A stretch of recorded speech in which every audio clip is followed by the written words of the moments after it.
falado pelo governador Ratinho Júnior foi quanto ontem, que foi o dia da doação de órgãos, ele ressaltou a importância do ato e o Paraná é exemplo para o Brasil. Primeiro, o fator humano, né, que representa aí a quantidade das famílias paranaenses que mesmo no momento de dor, elas se solidarizam com as pessoas que precisam de algum tipo de transplante, né, colocam ali então os órgãos do seu ente que acaba de falecer à disposição de outras famílias. É uma maneira também que a pessoa continua vivendo através, né, do próximo. É um ato de amor, porque a doação de órgãos você não escolhe para quem vai doar, é para aquela pessoa que será compatível, né? Você muitas vezes nem conhece quem é a pessoa receptadora de um determinado órgão.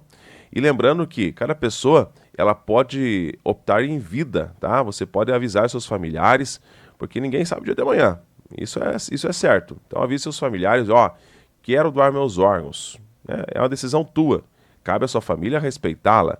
Até tinha um tempo atrás que você colocava na carteira de identidade, né? Doador de órgãos e tecidos. Hoje, sinceramente, não sei se se coloca isso mais ou não, mas você pode demonstrar a sua vontade ainda em vida se quiser ser um doador de órgãos.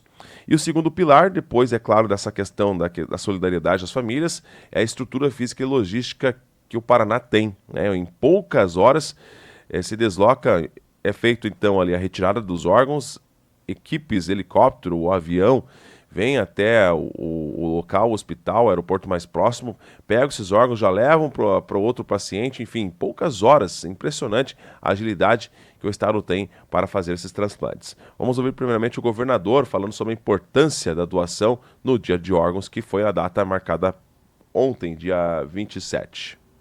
O Paraná já tem, historicamente, é o estado líder em doação de órgãos, né? A nossa população já tem essa consciência da importância da doação, né? De poder fazer esse ato solidário, né? De ajudar aqueles que precisam, já que em algum momento da vida a gente vai ter que deixar esse mundo, né? E acima de tudo, nós vimos aí com todo o trabalho que aconteceu, né? E da divulgação, no caso em especial do apresentador Faustão, que é uma pessoa querida no Brasil inteiro, que comoveu o Brasil e que acabou ajudando também na divulgação da doação de órgãos. Aumentou muito o número de pessoas que doam os seus órgãos, que querem doar, né, que autorizam a doar no momento que vier a falecer. E o Paraná já era essa referência. E agora nós estamos trabalhando também com a ampliação de campanhas para que as pessoas cada vez mais se conscientizem e ajudem o próximo no momento que vier a faltar. Então, para nós é um motivo de muita alegria poder liderar esse ranking, né, de conscientização e, acima de tudo, de todo esse cuidado. Nós temos aeronaves 24 horas por dia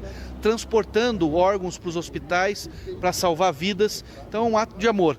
E o Paraná é essa referência e hoje, um dia tão importante, nós estamos aqui convocando sempre essa conscientização para todas as pessoas do Paraná para que possam ajudar e salvar uma vida. Bom, o Paraná é líder, né, nesse ranking nacional de doação de órgãos. Para você ter uma ideia, aqui dados, o Paraná, portanto, ele de janeiro até junho desse ano, fez uma marca de 42,5 doadores por milhão da população. A taxa do Brasil é de 19 pessoas a cada 1 milhão de pessoas que fazem doação de órgãos. Para você ver como o número é baixo, né? 19 pessoas apenas por milhão.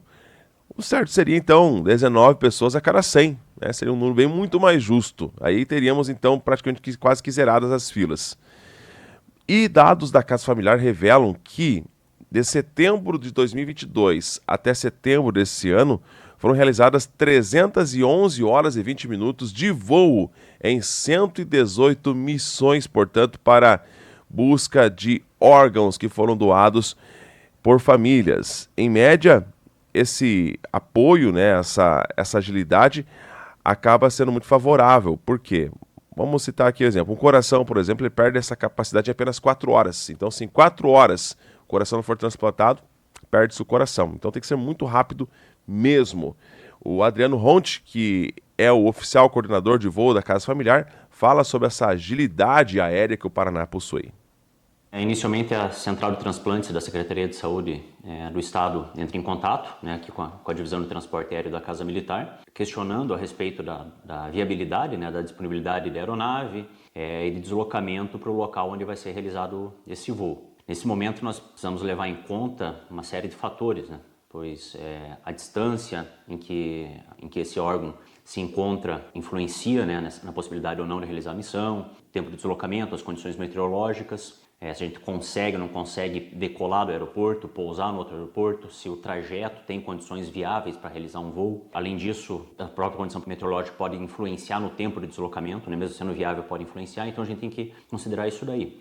Muitas vezes o aeroporto da cidade não comporta a nossa aeronave, ou até mesmo a cidade não possui aeroporto, então a gente tem que ir para o aeroporto próximo.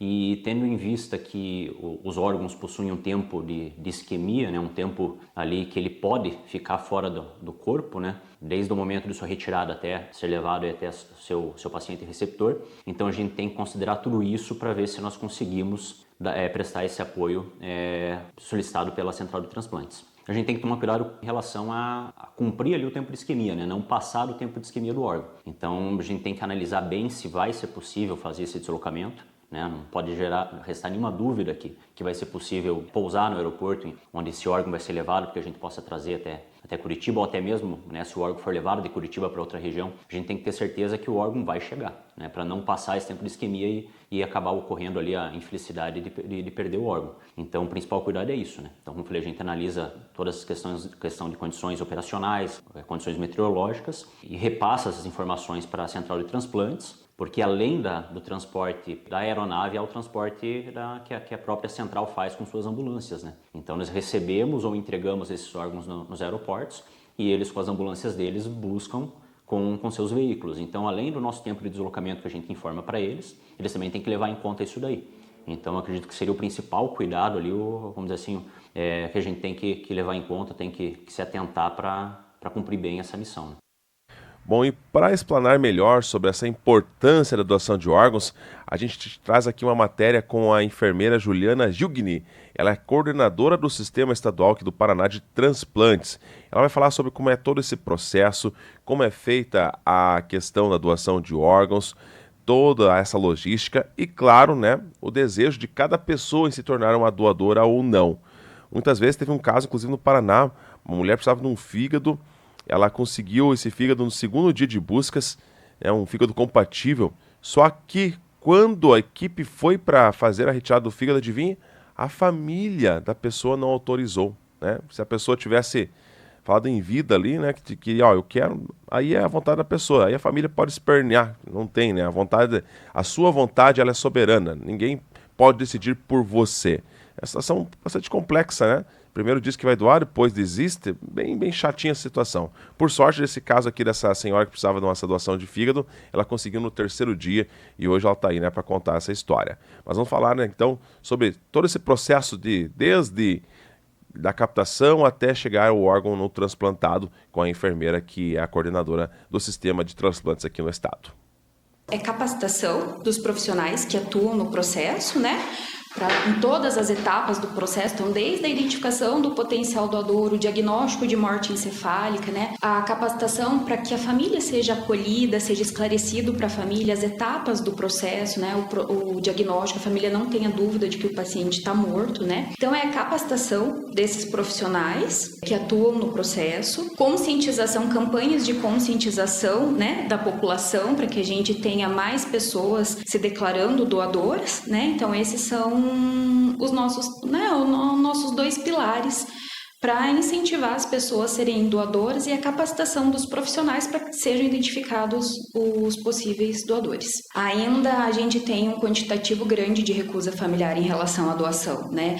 O Paraná hoje ele está com cerca de 30% de recusa familiar, então de 100, 30 pessoas ainda dizem não, né? Às vezes por desconhecer o desejo do seu ente querido, às vezes por medo, né, de não estar morto, porque existe alguns mitos em relação à doação de órgãos ainda, né, às vezes por crenças religiosas, né, então a recusa familiar, ela ainda é um motivo, né, que a gente vem trabalhando para diminuir isso, porque ela ainda impede que tenhamos mais doações. Primeiro, a solidariedade das famílias, né, de saber a importância da doação de órgãos. Segundo, pela dedicação e capacitação dos profissionais que atuam, porque assim, é um processo complexo, né? É um processo cheio de etapas, então, né, tem que ter dedicação e gostar mesmo, né? A capacitação desses profissionais fazem a diferença e a estrutura que hoje nós temos, né, no estado. Então, com a central de transplantes, as organizações de procura de órgão, as logísticas que a gente tem disponível, então essa cadeia de eventos que faz com que a gente tenha esses resultados expressivos. Para mim é muito gratificante, né? Aqui eu costumo dizer que a gente trabalha com os dois lados. A gente trabalha com a morte e a gente trabalha com a vida, né? Então, é muito gratificante você ver a pessoa que tem a última chance de vida dela, através de um transplante, e ela ter essa chance, né? De receber um órgão, de continuar, né? No seio da família, junto com a família, né? A gente vê as crianças transplantadas, as pessoas que estavam fazendo hemodiálise, por exemplo, e depois do transplante poder tomar um copo de água, né? Então, isso é gratificante pra gente. E isso, pra mim, é muito gratificante ver o resultado do nosso trabalho. Eu diria para elas não terem receio em realizar a doação, porque tem muitas pessoas aguardando por um sim de uma família, né? Então, são tantas pessoas aguardando por um órgão, então eu falaria para as pessoas não terem receio, porque vai beneficiar pessoas, né? O processo ele é transparente, né? Nós temos filas de pacientes aguardando, né? Por um órgão. Então, eu queria dizer para as famílias que elas não tenham receio em realizar a doação e que elas não tenham receio de conversar sobre isso em casa com a família, para deixar claro esse desejo de ser um doador, porque às vezes as famílias elas não conversam e na hora que acontece, né? As famílias elas ficam com receio de falar sobre. Porque às vezes não conhece, não sabe se era doador ou se não era doador, então fica com dúvida em realizar a doação, né? Então a gente pede para que as famílias conversem em casa sobre isso, toque no assunto em ser um doador. Às vezes, né, não quer falar porque é no momento de morte, às vezes as pessoas não gostam de falar sobre morte, né? Mas é preciso, porque tem muita gente esperando, né, essa oportunidade de receber um transplante e de ter a vida renovada através do transplante. E sem doação, não tem transplante, né? Então, por isso que a gente pede para as famílias se conscientizar, ficarem tranquilas, o processo é seguro, né? O diagnóstico, ele é feito por médicos diferentes, habilitados, capacitados em realizar os exames. Não é qualquer médico que faz o diagnóstico de morte encefálica.